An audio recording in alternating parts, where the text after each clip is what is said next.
লেখক ও কবিদের উল্লেখযোগ্য গ্রন্থাবলী। রচয়িতার নাম, গ্রন্থ।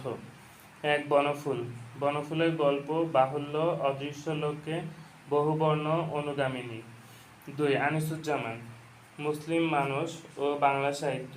মুসলিম বাংলা সাময়িক পত্র মুনীর চৌধুরী স্বরূপের সন্ধানে পুরনো বাংলা গদ্য।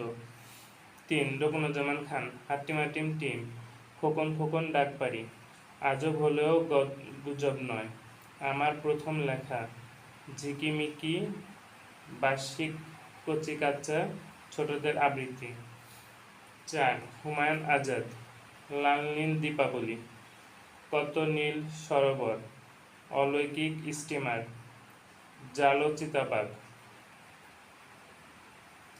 ৫. সৈয়দ মুজতবা আলী। দেশে বিদেশে, জলে ডাঙায়, চাচা কাহিনী। ৬. কাজী নজরুল ইসলাম। ঝিঙে ফুল, পিলে পটকা, ঘুম জাগানো পাখি, ঘুম পাড়ানি মাসি পিসি, পুতুলের বিয়ে। Thank you.